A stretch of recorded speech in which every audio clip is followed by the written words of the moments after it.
right, first to the floor, welcome in. It is Celtics late night. It is another close and somewhat disappointing Celtics loss, depending on your philosophy going into this season. Jake Eisenberg, welcome, sir. How you doing? It's upon us, Ben Vallis. The Jordan Walsh breakout, Walshy. The prophecy is coming to fruition. Yes, losing to the Philadelphia Sixers again is disgusting. And seeing those people happy is an affront to basketball society in general. But obviously, it doesn't hurt as much as it usually would because it's objectively kind of good that we did. And all that matters in this season, Ugo Gonzalez, Josh Minot, and Jordan Walsh, apparently it's his turn. Yeah, absolutely. It's our turn to maybe take a victory lap finally. I think I sent you guys, last time I couldn't make the stream, I said the reason I couldn't make it is because I was attending Jordan Walsh's funeral. And that here he is, completely revitalized and back at it. I'm just trying to bring up the box score here. But regardless, this is one of those classic examples of you can impact and influence a basketball game without touching the ball, without scoring a lot, just with your presence and determination. And maybe, depending on who you ask it, it kind of sucks that it got to right up to the point of you are being performance managed and you will lose your job for him to figure it out and start trying, because now with the effort there, clearly all the physical tools and all the potential is now, come to fruition. And yes, we'll talk about the game. Yes, we'll talk about the final possession. We'll talk about the disappointingness of losing to Philadelphia in such a fashion. Really, again, our second close loss to them within the first 10 or so games of the year.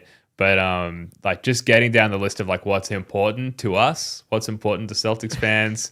I'm glad you took it straight there, yeah, Jake. What else? What else do you want to say about Jordan Walsh? We don't need to go. Screw the foreplay.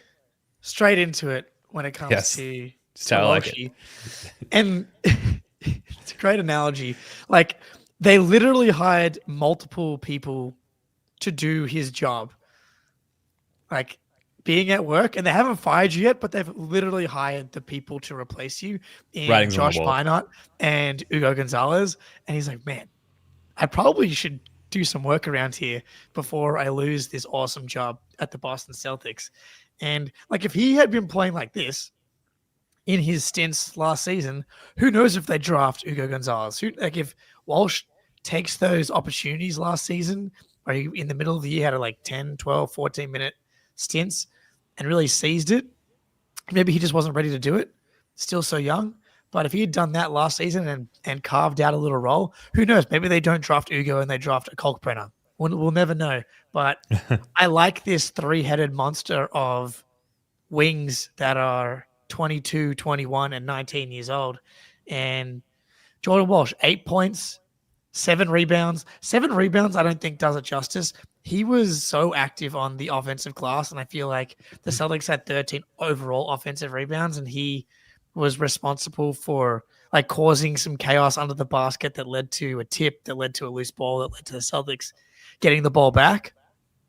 And we've buried the lead when it comes to Jordan Walsh. The defense that he played as a whole, incredible, elite, but specifically the isolation defense on Tyrese Maxey all game, but specifically at the end of the game, possession after possession. I'm not sure what Nick Nurse is doing, honestly, just asking Maxey to try and ISO over and over again after failing over and over again. But Tyrese Maxey ends this game 5 for 17, and Jordan Walsh was on him for the vast majority of it. It was of the game. Yeah. Of the game. And Tyrese Maxey coming in tonight was top 5 in scoring in the NBA on crazy efficiency. He was averaging 32 points per game on 46% from the field, 44% from 3, 8 assists a game. And then Maxey has 21 points on 5 for 17, still has 9 assists, 0 turnovers. Honestly, pretty impressive, that part of the stat line. But down the stretch, Walsh was phenomenal. And he's really using those dimensions that we've been so tantalized by since that first summer league. He's really, what he's got now He's done it over the past couple of games. He's now getting his body in front of guys where he was kind of getting beaten. So that's the first step. But now he's staying in front. And as soon as they put that ball down, it's kind of an ode to Marcus Smart. He's getting a little cobra strike in there. He takes the bump. He gets that giant arm in there and he's getting deflections. And 2 of them today, they ended up getting the ball back and they actually ended up scoring off of them. But those are going to turn into either steals and fast breaks, or he's going to learn that, like, you've got the deflection, just get back in guarding position and don't gamble on getting to the loose ball. Just fantastic overall defensive performance. It feels so good to be having this conversation about Jordan Walsh, like using the dimensions. Up until now, he'd only been using them in our dreams. Now he's using them in our reality, which is fantastic. There were so many almosts for Jordan Walsh in a game where he has so many fantastic eventualities, but he checked into the game. He almost, well, I've got my list of almost here somewhere. So he almost kept VJ Edgecombe out of the paint, first possession defensively, almost finished the tough layup on like the tuck the ball under his arm, like difficult finish, almost got that home.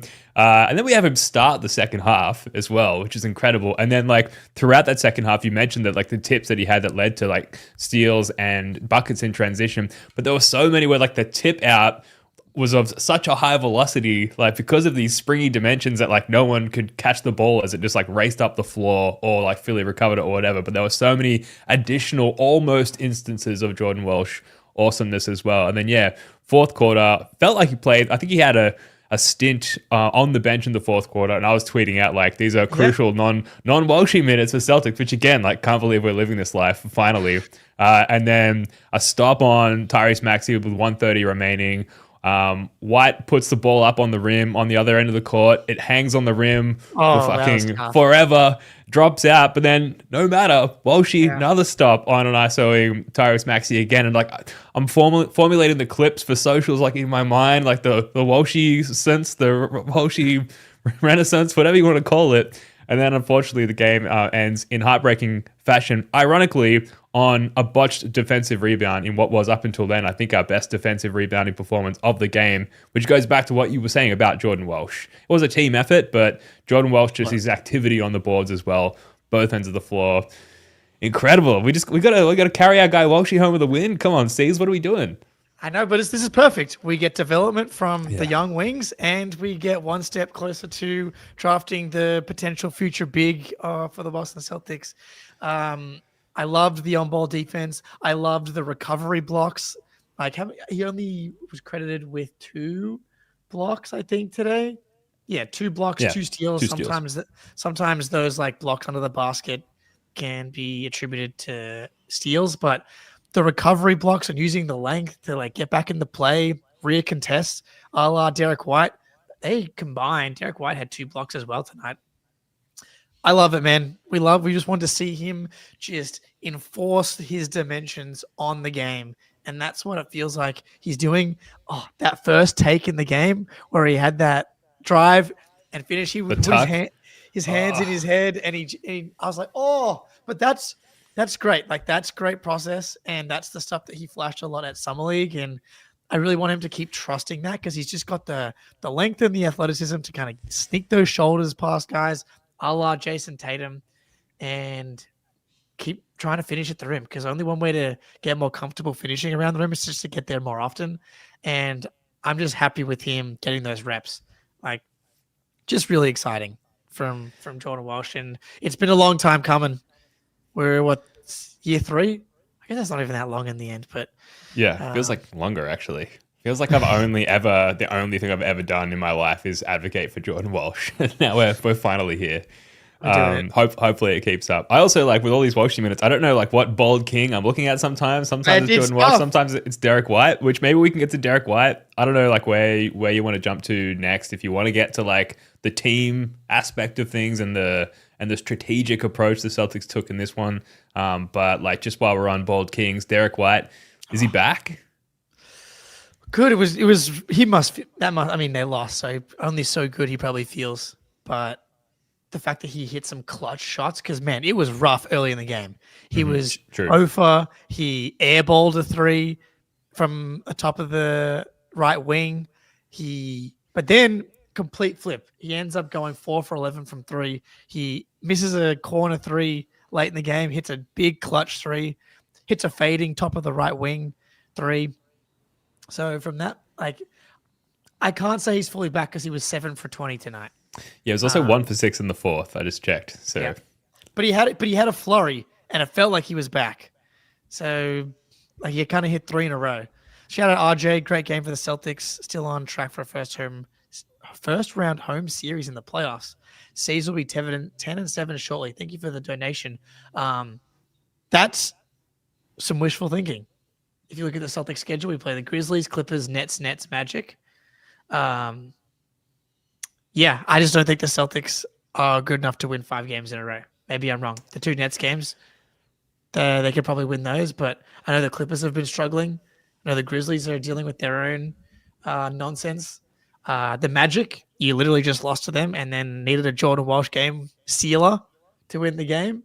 So I think expecting a 5-game winning streak feels optimistic, to say the least. Yeah. But hey, you can say whatever. We'll say whatever you want if you give us some money. So happy to read that one out.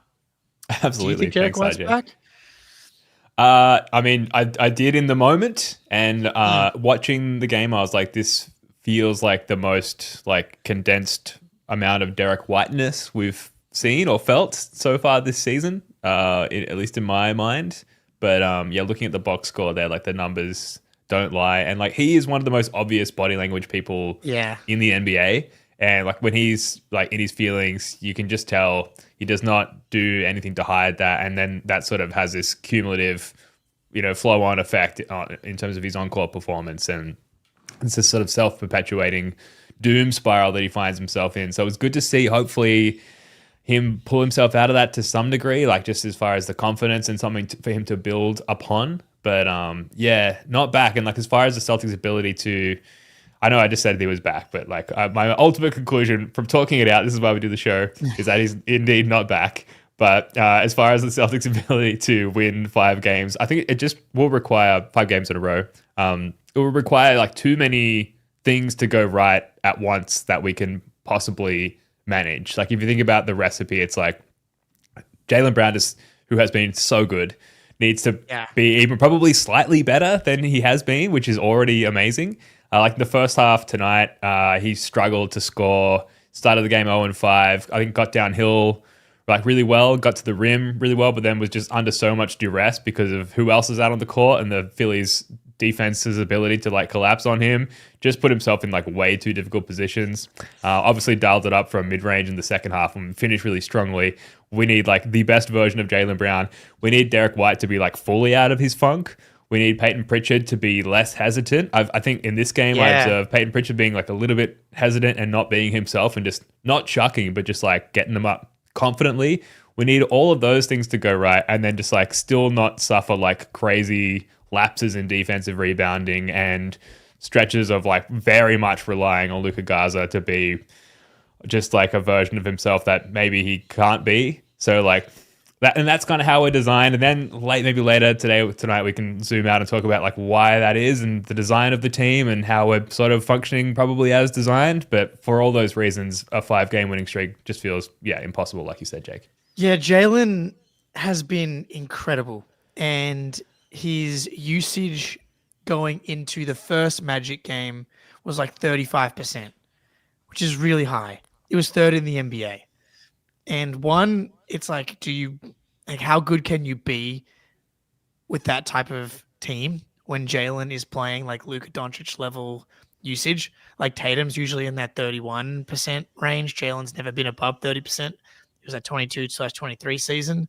So 1, how good can you be? And 2, how big of a load is he carrying? And can you ask him to actually carry that load every single game? And so on one hand, was he running out of gas? Was the load kind of catching up to him a little bit? Or was it just simply, is anyone capable outside of very few guys of playing at that level every night?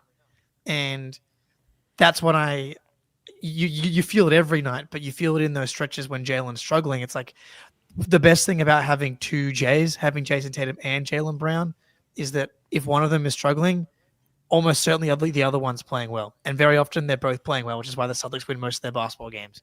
But when you don't have, when Jalen's struggling early in that game, you find yourself down 10. And it's very likely that Tatum was playing well in that half. And then Jalen goes on his third quarter flurry, and the Celtics are actually up 12 as opposed to like cutting the lead to 1.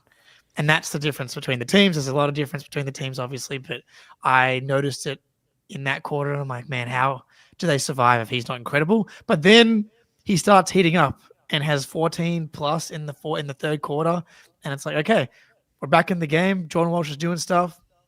Derek White was kind of going nuts. Anthony Simons hit big back-to-back threes in the fourth quarter. Like they have a recipe to win any night, but at the same time, now they have played how many clutch games?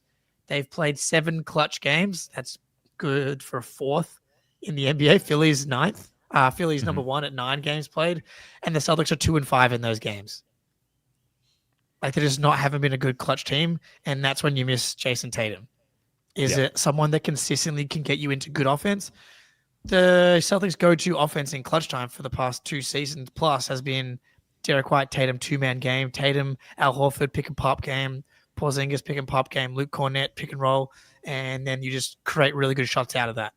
And when the screws get tightened in the fourth quarter and you don't have Tatum to like really string you out to the 3-point line and like get the defense reacting and flowing outside of their, just hugging up onto Pritchard, hugging up onto Simons, hugging up onto Jalen, it's just more difficult. And then you had obviously losing on an offensive rebound again, the rebounding coming back to bite you on a clutch game for 3 times? Like I'm losing count now.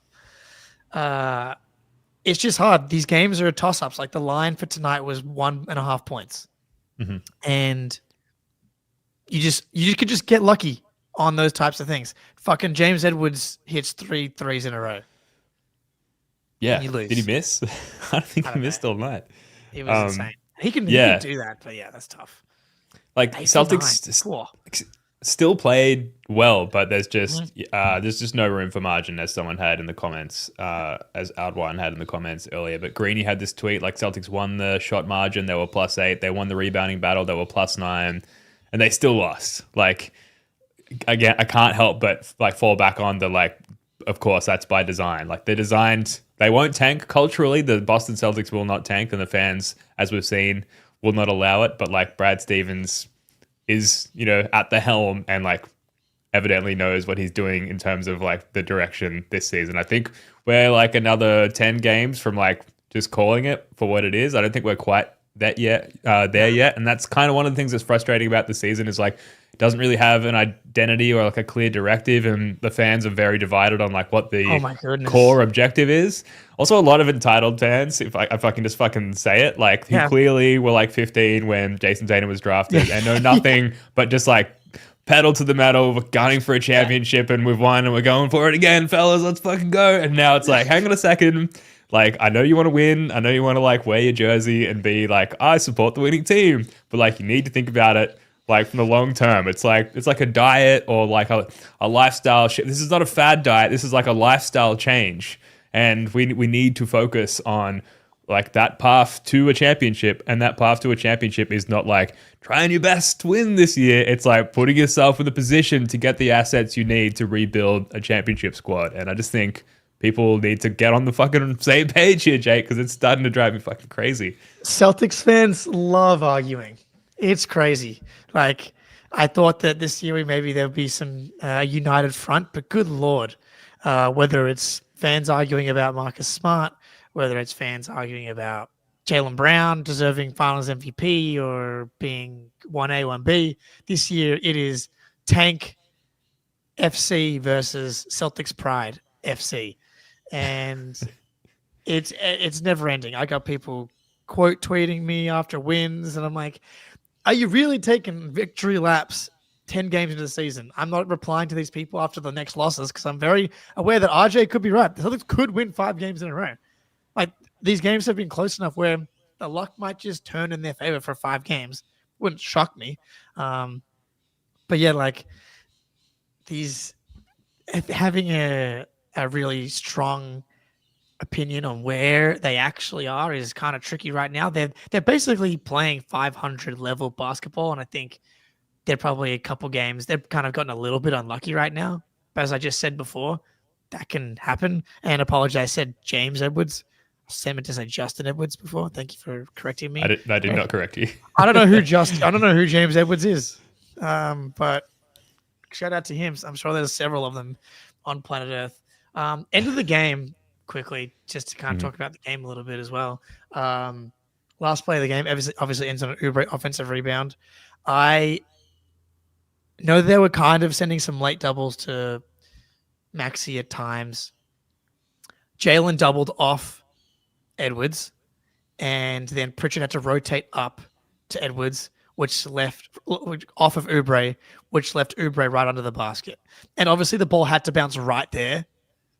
But like that's why Oubre was in the position that he was with no one boxing him out, is because Jalen doubled off of Edwards, which we've seen a lot of moments come to mind. Game 4 against Philly comes to mind. Jalen helping off Oubre. It may have been Oubre again, honestly, in the corner. Maybe it was James Harden. My memory blurs, but goes to overtime. We lose. That was why I thought that they lost. And whether that's Jalen's fault or whether that's Joe Mazzulla's fault for telling him to double, we'll probably not find out the answer to that question. But that was poor execution on the Celtics' part, and you can't add that on top of your already just deficient basketball team. Yeah, I guess it comes down to like your risk profile, and do you want to send 2 at Maxey and risk, the ball finding its way to an open member of the Sixers, whether it be by way of a pass or a very lucky bounce and subsequent offensive rebound. And I thought like there are large stretches of the game where I really liked what they were doing against Maxey on both ends of the floor. Like they were putting him in a lot of actions as well and making him work on their defensive end. And then I thought there were some really well-timed like late doubles where like a guy would shade over or come over completely like late in the shot clock, which is like kind of textbook defense anyway. But I just thought they looked really connected and on the same page as far as like the defensive strategy against Maxey. Late game, it's like one of those things where if Maxey like makes a shot, you're like, why didn't you double him? So, yeah, and then it comes down to like, did you send help off the right person? I don't know. I find myself like I will be awake tonight, Jake, like thinking about what we should have done. So I don't know if you have an answer there, like what would be the ideal strategy in that last possession. But it's kind of damned if you do, damned if you don't, I think. What a question and donation from Roland24 in the chat here. Do you think Pritchard would have been able to lead Portland to the West playoffs? He had switched positions with Simons. No. Very strong no. I love that that's on your mind, though. Yeah. I love the question. I'm not... Speaking of Peyton Pritchard, horrendous game. He's kind of been struggling the last couple games, I would say. And you're absolutely right about the trigger.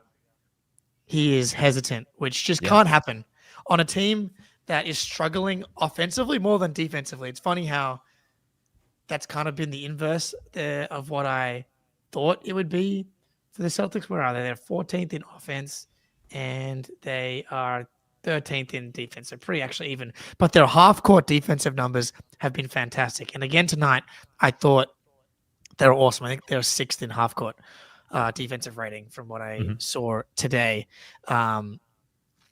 You cannot be hesitant on offense. On a team that's struggling to get good looks, you have to just trust that you are the shooter that you have been for your whole life, and especially the last couple of seasons, especially last season. You cannot pass up good looks if you're Peyton Pritchard from 3. This team's just not built to handle that, because then you end up turning the ball over, end up with a worse shot. Just fire it up, and then people are crashing. That's the way to do it. And it's wild that someone of Peyton Pritchard's bucket getting ability, of shooting ability, can become hesitant. It's someone that has so much confidence in himself and same with Derek White, but he has kind of, wavered mentally at times. To see it happen with Pritchard is, I've said it a few times this season. It makes me feel better about my own basketball prowess and my own confidence waning over the past month, which you just got to let it fly, man. It's like, it's either going to go in or it's not. And your teammates want you to take these shots, and we know the type of shooter that you are. Just fucking shoot it, and we'll live with the results. Yeah, I think he might be one of the biggest victims of like the role change in the entire team, just as far as like clearly like his role, and it was his role right from when he was drafted, like come off the bench, like let it fly, like get some shots up, like splash some threes and lay some points down on the box score before you inevitably sit down again like quite quickly. And now it's like he's almost trying to like pace himself and pick his shots more cautiously. And I think we just needed to like dial the pre-existing Pritchard up to 11, really. Obviously, there's probably more nuanced adjustments that need to be made to his game, but that's like a huge characteristic. It's like who he is and like why he stands out in a league as a 6'1" guard. And if he's just not being that version of himself, which is like, that's the version of Peyton Pritchard that we paid and that won Sixth Man of the Year. Like we need more of that, please. And I'm sure, like I said, it's more nuanced. There's a lot going through his mind and probably a lot of like coaching as far as how he should adjust his approach to the game. But like to see him hesitate on those like open-ish looks, at least for his standard, it's frustrating, especially when, like you said, scoring is such a struggle for us right now. Yeah, I'm sure like the playmaking burden is bigger for him in comparison to last season where it was, come in and gun. But I would guess that Missoula is in the film room going to be like, you have to shoot these shots. Because they're coming out of action, they're coming off of rebounds or out of people creating plays for him. You just have to take those shots. Let's hit prize picks and then we'll dive into some other stuff here. It's prize picks time. The NBA season is clearly here. The Celtics are battling hard. The Celtics. It honestly feels tricky to figure out where to go at the moment because it's kind of somewhat different every night. Going unders on D White or going less than on D White is tough because he's still getting so much volume. Still got to 18 points today. So I'm still sticking with our Patriots. 8-2, fellas. How are we feeling? Drake May, the favorite for MVP right now with the Jets coming up. A couple of days. Please don't be a trap game. Just massive favorites. We're going more. It's Travion Henderson time. The breakout has happened. Jordan Walsh, Travion Henderson, the dual force breakout is happening. Let's go more. Travion Henderson yards, Drake May yards. Maybe a little Kyle Williams action for the fellas. Get in there. Prize picks. It's good to be right. Absolutely. Go the Pats. I know nothing about the Patriots. I know that Drake May is awesome and that they're performing well above expectations. So very different profile to the Boston Celtics this year, it seems. But it reminds me of the Tatum's rookie year season where they were legitimately really good, but it didn't really feel like they could make a ton of noise in the playoffs until they did. And so we'll see. We will see. I'll probably start tuning into the games for the playoffs for sure. I'll put my I'll formally board the Patriots bandwagon at that stage. Okay, so we've got about 20 minutes, actually a bit less, 15 minutes left, and then I got to jump off. But Wayne Spoon is going to be back Thursday night, 8:30 p.m. Eastern Standard Time. We're going to have the three of us on the show. Couple more things, I think. I'll make that one. Oh, okay, sorry, that's my bad. Not keeping an eye on the schedule and the mod chat. The show will go on at some point, and we'll get all three of us back on, likely early next week. But I guess what else do you want to cover from this one? Because I think next off day, whether it's just Spoonie and I or all of us, we'll zoom out and sort of cover holistically where we're at in terms of what this season means and things to look into. I suppose within the confines of this game and sort of touching on what this season means, it's about what's going to be helpful upon Tatum's return. And Hugo Gonzalez, I know, kind of took a back seat to the Walshy uprising in this game, but I really like what I saw from Hugo in this one. He hit that corner three, a lot of confidence, peppered in some rookie errors, quite literally. But I think for the most part, the Hugo experience continues to be a good one. I love it. Yeah, had that beautiful corner three, had a nice offensive rebound and got the layup. I continue to think he has nice touch around the basket. So that was good to see. But yeah, he only played 5 minutes tonight and hurt his ankle. Hopefully it's not too bad. It sounds like he was available to come back in. Mm-hmm. Yep. So that's a good sign. But yeah, it's hard to get minutes when Jordan Walsh is playing 30 minutes, which is insane. But he absolutely deserved it. And Josh Minot, who's been fantastic, got into foul trouble. Wasn't playing like horrifically or anything, but hit his own corner three on a really nice quick trigger, which those guys have to shoot those shots. So you like to see that, but didn't play in the second half because Jordan Walsh was too good. But it's kind of good seeing like the ebbs and flows of this like little wing rotation. Baylor Scheinman with the DMP, which I think is probably going to be a trend here unless you see. We're back. We had a little stint there where it was like, oh, Baylor playing some defense, but you see it, it's like he just doesn't have the tools that these other guys do. And on a team that desperately needs like rebounding and defense and athleticism, especially if Baylor's not going to shoot the ball well, which he hasn't, and Jordan Walsh, Minor, and Ugo are going to shoot the ball just as well as Baylor on those catch and shoot attempts. It's like, why would you play him and not the younger, more athletic, high upside guys? But loved, 6 minutes from Ugo were good. I continue to think that he's stacking good plays. His drives to the basket are always an adventure. He basically just pre-programs what he's about to do as opposed to like taking what the defense gives him or reacting in the way that the defense is guarding him on the drive. And so like often he'll have an angle on like getting his shoulders past the guy and he'll still kind of Euro, but then he'll he Euros back through them when he does. He should just trust his strength and keep on his line. But that's all stuff that I think that he'll get better at. I continue to be enamored with his frame. I want to see him just trust like both him and Walsh, like very simple, just like ball gets swung to them, they fake a pass, they fake a shot, jab step, whatever, and just drive. Because they have the athleticism and the length and the size and like the decision making, I think to make those like drives and then rim reads, that would be like pretty high on my list for Walsh and Ugo. Some of it's going to lead to bad turnovers and some of it's going to lead to some questionable stuff getting downhill, but that is like would be such a big step in their progression and really help open up the overall offense if some other guys can like catch the ball and then drive and make some decisions, because they're just too hesitant, kind of in that, like, I don't want to step on any toes / I don't want to fuck up. So they keep swinging the ball back to Pritchard. And it's like, okay, now Pritchard's got to create in isolation over and over again. If he can get the ball with the defense a little bit more in rotation, it'll make Pritchard's life a little bit easier. That'd be huge. And plenty of time, I hope, to develop that like ability essentially to create advantages already. Like Walshy, Minot, and Ugo have like demonstrated the ability to like capitalize on the advantages created for them. But we just don't have enough advantage creators where like the last 2 years we were like stacked with like 7 or 8 of them.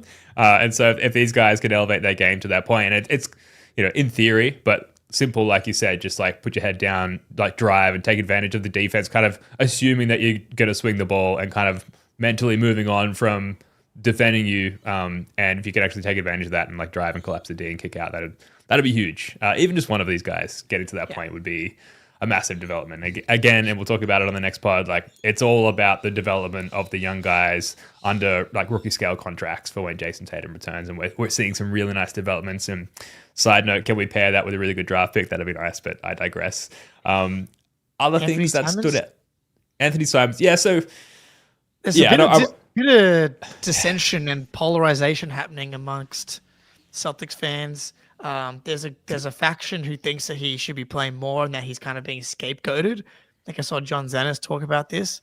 He actually was a positive tonight, and like he can get scorching hot, and he's been the reason you've won like that Magic game, and he got you back into this game with his shot making. I don't know. He was a plus 12 in the end tonight, but man, it just feels like he has to be scorching hot in order to be impactful. And you need to talk about how we're needing his offense, but like, and so you obviously want him out there for that, but the defense and the rebounding, and it's just typically tough, even though it's been a bit better lately. Yeah, the thing that stood out to me on that front was there was that period, I think it was in the fourth quarter, like before Jalen and Derek came back in for like the final stretch, and we had that Anthony Simons like period of hotness, and he hit those back-to-back threes, and Drew and Scow were going off, and there was all this energy around it. But in that time, our lead shrunk. Like, which should tell you a lot about the Anthony Simons experience, which is like, I don't want to, it feels mean and like too harsh, but like it's kind of empty calories in that way. He's so dynamic offensively, and like, he was absolutely cooking. Like, full credit to him, he was cooking. He was knocking shots down, putting so much pressure on the Sixers defense with his shot making, but they still clawed back and closed the deficit in that time.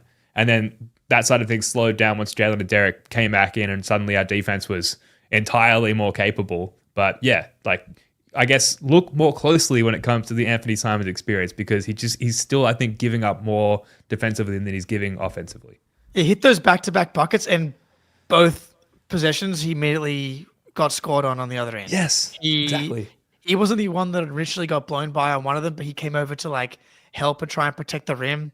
And I forget who it was that finished over him. May have been Grimes. Was just kind of like, I don't see you. And on the other end, got toasted on the following possession. And then he continues to have horrific turnovers. Like, the turnover numbers actually aren't that high, I don't think. If I can pull them up here. But he had that turnover at half court, and they go back the other way. And that was all in the stretch where he was going off as well. And it's like, brutal, man. You're supposed to be a guard. Like, why are you turning the ball over at half court? Like, trying to bring the ball up at times. And so he's only averaging 1.2 turnovers per game, but that's also because he's not kind of willing to try and create a ton. He got blocked at the rim again today. He did finish through contact at the basket today. So that's exciting. Just because huge development. Hasn't happened at all, really, and he did it today. So I got to give him credit, because I've been pretty hard on him when it comes to finishing at the rim. So he did finish at the rim. Coming into tonight, he had 11 attempts in the restricted area out of like 135 field goal attempts. He's just, and maybe it's just confirmation bias for me a little bit at this point. I just don't like that archetype of player. He's sucked so far. The advanced numbers are bad. Like, so when he's good, my brain is kind of like ignoring it. And then when he's bad and I see he sucks. So I need to try and just wash it that away and give each game its own fresh slate. Kind of like Luka Garza. It's just, my brain almost couldn't comprehend that he played really well in the previous game. Yeah. Like, this isn't actually happening. But I was going to ask you about Garza. He was not as good tonight. That's no. for sure. All of our bigs are in a tough spot, because I observed this with Nemi as well, where like we get beat off the dribble quite a bit, and our big like has to kind of leave their guy under the basket and like sort of peel off them to defend the driver, the ball handler, and so that dump off pass is always there. And it always ends up making the big look like a doofus, because it just makes them look like they just kind of walked away from their assignment. But it's really the fault of our perimeter defense. And there's a lot more of that happening than I kind of thought would going into the season. I thought kind of our perimeter guys would still be fine. We're still seeing a lot of that. But I thought Nemi, aside from that, was kind of fine in this game. But Garza, I can't wait to talk to Spoonie about Garza, although this has kind of dipped that a little bit, because it was sort of more predictably bad in this one. How do you like I don't know, how do you describe the Gaza experience? Because there's a surface layer of like grit and hustle and tenacity and second chance opportunities, and I was careful not to say second chance points. And like he's got a real nose for the ball, but like the numbers suggest he is a very much a losing player. Horrific, according to the numbers. Early in the game, he was actually playing well again, I thought. Like getting on the glass, he had a couple baskets. I want him to shoot more threes. That's what I would like to see. It's like, hey man, just get out there and fire away. Like, he had 8 rebounds in 20 minutes. So he's legitimately good on the offensive glass, it seems, and that push shot's pretty good. But like the archetype of a player that cannot defend in any way, switching, drop coverage, struggles on the defensive glass at times, lives off of floaters and like pump fakes and under the rim and stuff like that. And it's don't need to cover. We know why he's not very good, but you cannot fault the effort.